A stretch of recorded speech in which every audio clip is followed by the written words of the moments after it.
This program proudly sponsored by the Mazda 323 Estina and Rothschild Australia.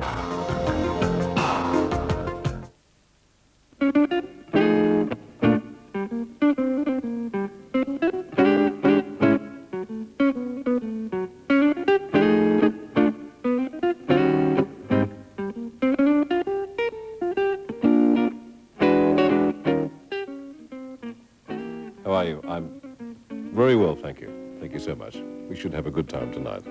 Now, on the World Tonight, they had their meeting. The youth of Australia, who want to work, and the Prime Minister, who would also like them to work, both for their sake and his. They say the meeting was fruitful. Saddam Hussein is either bored, on the terps, senile, or silly. He's once again decided that the rest of the world can't sticky beak into what Iraq does behind closed doors. The reason he is silly is that the terms of the ceasefire demanded a full disclosure by Iraq. The war could be on again. It's only a little story, but it's a story of love in Sarajevo. A Croat and a Serbian are getting married. Love is in the air. And poor old John Paul Young, he had a hit with Love is in the Air, and he sang it 803 million times. It looks like he'll be at it again. I will speak exclusively to John Paul Young tonight.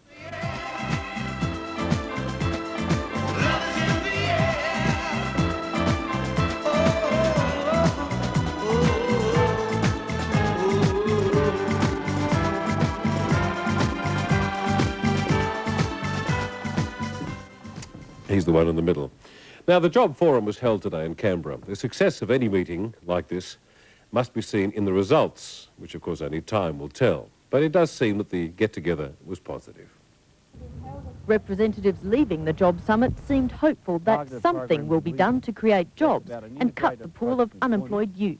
Unemployment will not be overcome overnight, but at least we are creating the perimeters which create demand, which create additional jobs in the future.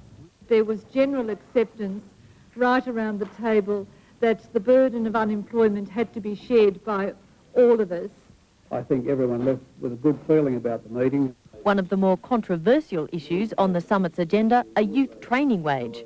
The opposition's $3 an hour proposal was rejected, but there was broad support given to the recommendations of the Carmichael report, which includes a training wage. APAC generally supports the idea that young people are willing to do their part, but not to the point where young people are denied a living income.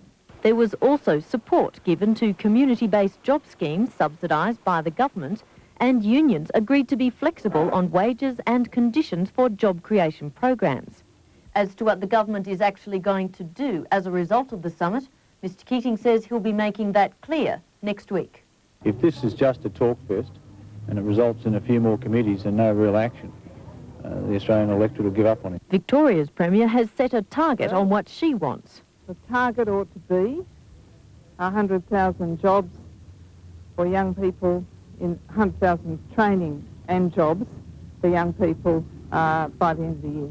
Industry wants to ensure, however, that the jobs are long-term. If we introduce short-term programs, that will be a cruel trick on those young unemployed. 2 teenage delegates put a human face on the unemployment statistics. And there is a staggering feeling of worthlessness out there. It's absolutely frightening. People's self-esteem, their confidence is disintegrating at an alarming rate. This nation needs to learn about share, because there are a lot of children that are hurting because of this. Outside Parliament House, other unemployed teenagers held an alternative job summit for those who were not invited in. Kathy Swan, The World Tonight. It's a real comment on human beings, isn't it? Why didn't we anticipate all this years ago? Why is it when I was at school they didn't have all these other courses because they knew society was changing? And what's going to happen in 20 years? Anyway, we hope something happens from that. We really do. Now, Qantas baggage handlers have ended their 5-day strike in Melbourne. Things should be back to normal tomorrow. But there's now a new threat for people in aeroplanes. Australian Airlines flights are expected to be disrupted tomorrow afternoon as members of the Federated Clerks stop work at 3:30 in all capital cities. Would that be 3:30 in all capital cities? Because 3:30 in Perth is different from 3:30 here. And in Adelaide, it's a good point, isn't it? I've just ruined their chances, haven't I? Great. Anyway, more or less at 3:30 tomorrow. An immediate 24-hour strike could result. Well, when I say immediate, this depends whether the 3:30 I referred to is actually the same 3:30, or is it the other half-hour difference in South Australia and 2 hours in Perth. So immediate, in this term, is a relative term. An immediate 24-hour strike could result, whenever it happens, if a dispute over a new log of claims is not settled. So there you are. The implications of that, of course, is when you ring up tomorrow and try to get an aeroplane. Just don't ring at 3:30, or 3, or whatever.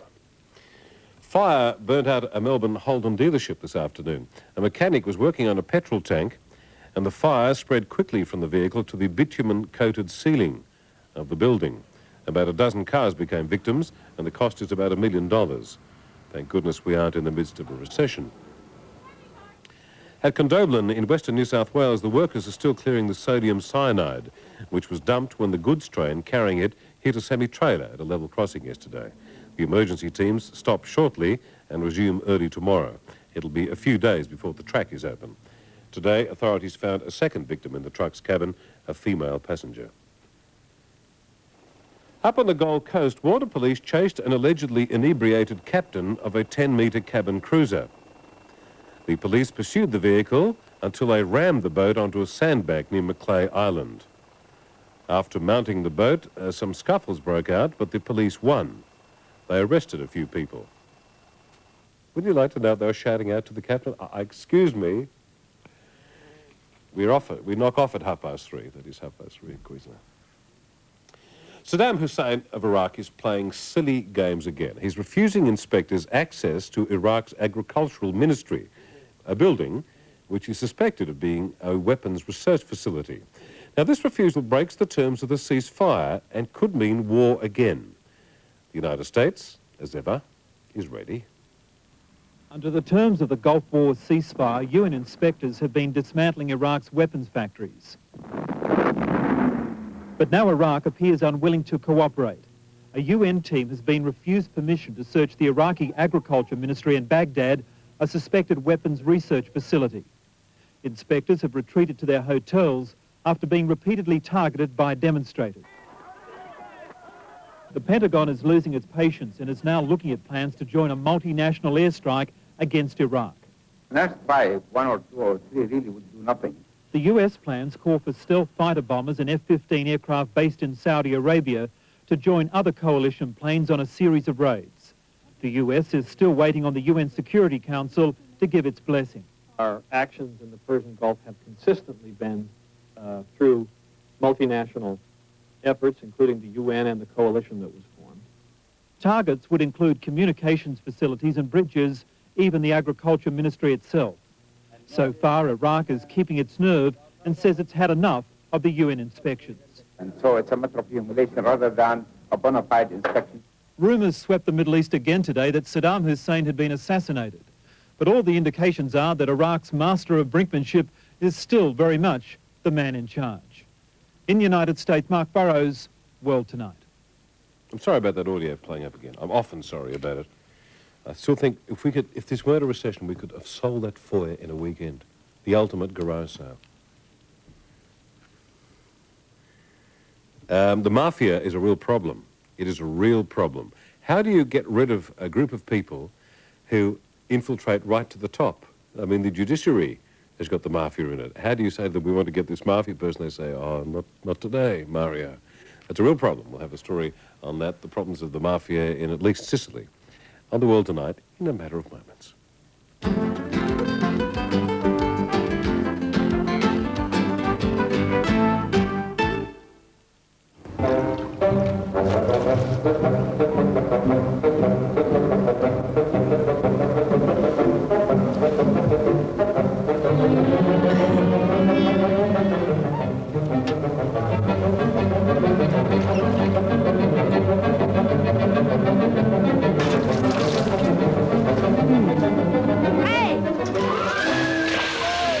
It's good, clean fun. Mazda 121. You'll want one too.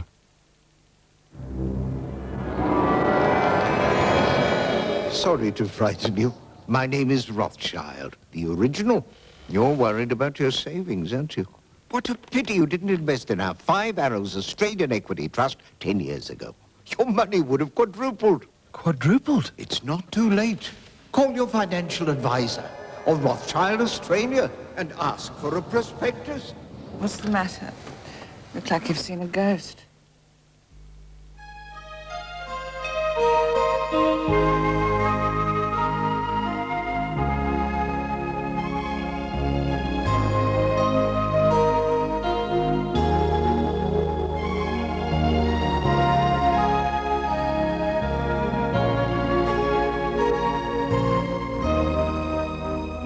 Five nights in Thailand from $999. Children under 16 now travel at the child rate.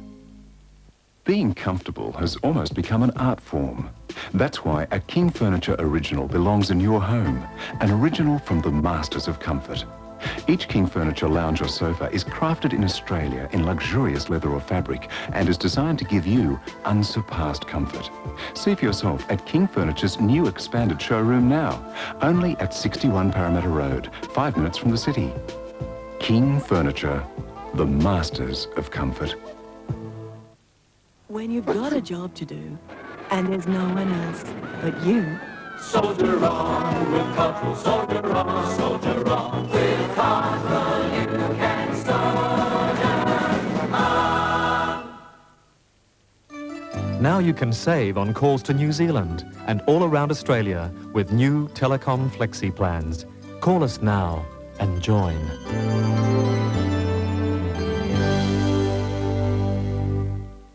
On a current affair, the eccentric professor sacked for being different, sent to a psychiatrist. He couldn't find a word to describe what I had. And paid $120,000 not to teach. I'm a shaker in the pack, and the kings and queens have dealt me out. Tomorrow, 6:30. I should say that on air, shouldn't I? You blokes in good nick tonight, are you? Someone wrote, obviously a blind viewer, and said, why don't we ever get to see the crew? Because they're disgusting, madam. They're really disgusting. Grasp of personal hygiene is so minimal that the Willoughby Council closes this place down once a month and we all have to leave while they fumigate the place. Madam, ignorance is bliss. Good blokes, but really, you know, you wouldn't want to work with them for too long. That's why it's only an hour show. Originally it was going to be a 90-minute show, and then we found that it was unpalatable. Go on, have a go at me, go on. No one else is talking to me in this building, are they? Which actually is quite positive. John Paul Young was a great hit in the 70s. He was in Jesus Christ Superstar. He had a lot of songs, including I Hate the Music. He's coming into... Is he in the green room, is he? Yes, he is. Actually, read what I just said. Most of the rooms here are green, have you noticed? Little cockroaches up and down the street with little packs on their back thumbing lifts. It's most rare. And I'll be talking to him. And also the new video clip, which is related to the film, which they're using his music for. I can't say I'm crazy about the clip, but it is interesting. Anyway, in the context of the film, it's interesting. That'll be coming up shortly, as we tend to say. Now, Sicilians have now accepted that the benign cancer of the mafia is now malignant. It's in every organ of society. With the burial of the latest anti-mafia judge and his entourage has come anger and, most of all, frustration. Today's funeral for the 5 police bodyguards was attended by Italy's president and prime minister. But most national leaders stayed away because emotions were running high against politicians. A near riot broke out in church as the national police chief was booed and shoved by his own men, who accused him of failing to fight for tougher laws against the mafia. The sister of one of the slain police officers said, "God give me courage to live in such an evil world."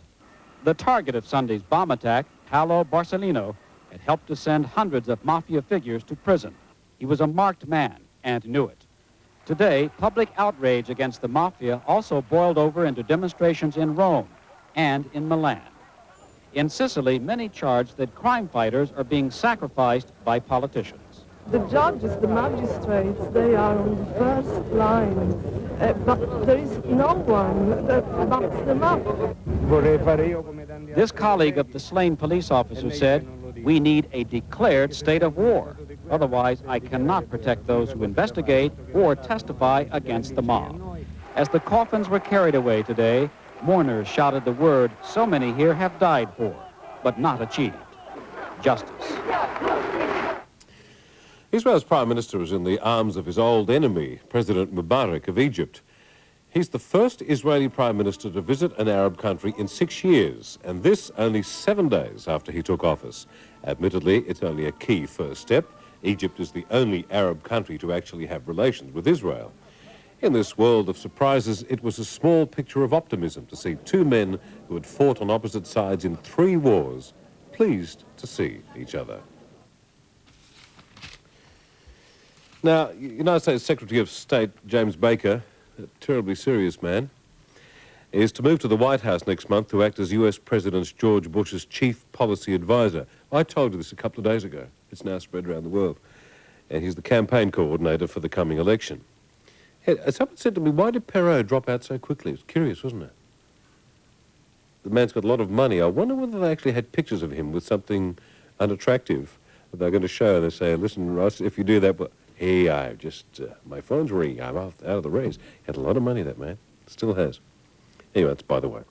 White House officials and Bush campaign aides, AIDS, expect Baker to resign or take a leave of absence from the State Department to become a special counselor to Bush. Do you think Baker's really the charismatic person to do these things? But they say he's the one person who can tell Bush what needs to be done, as he lags far behind Democrat nominee Bill Clinton in the polls.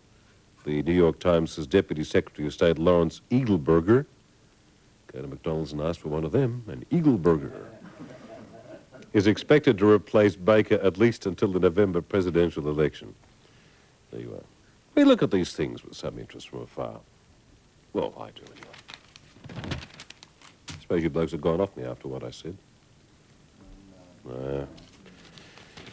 Other shows you can work on?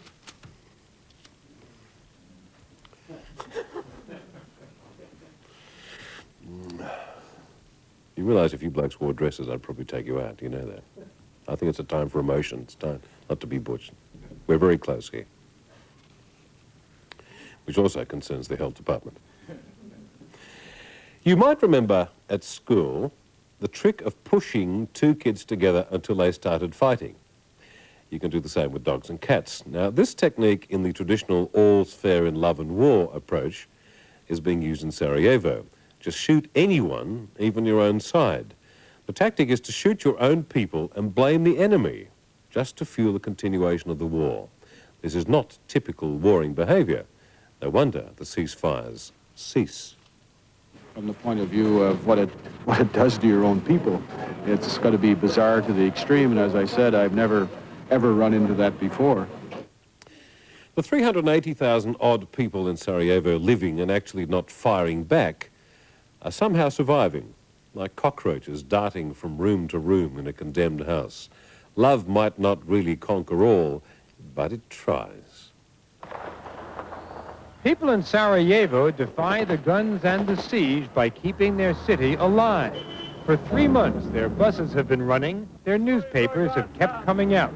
And at noon the other day, Damir and Bilana walked into a battered city hall to get married.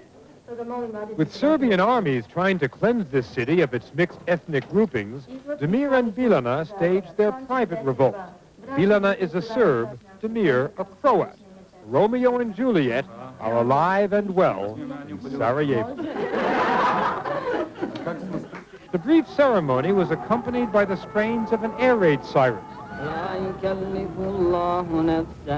While a few blocks away, other services were in progress. These observances were also mixed. The Muslim graveyard is in a hopelessly exposed part of town, so these days, Christians, Muslims, and Jews are all buried together.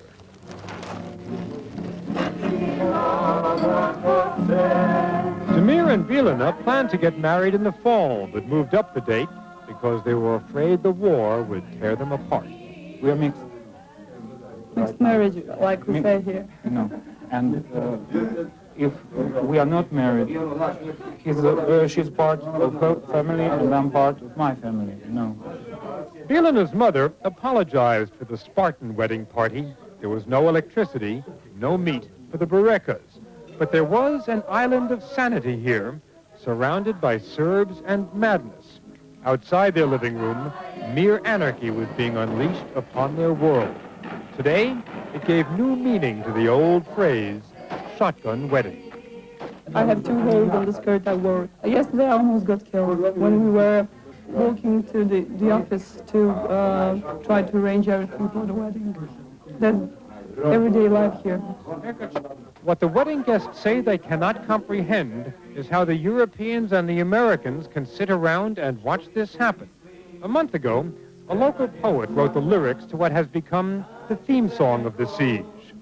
The more I think, the less I understand. Find someone else to sing to you. Without Sarajevo, there can be no song. Human spirit is remarkable, isn't it? You also notice that with all the news stories we bring you around the world, how many people speak English? You ever feel ignorant? We don't. How many languages do you speak? Australian. Australian. That's like the sheep that went astray. Australian. And? That's it. That's 2.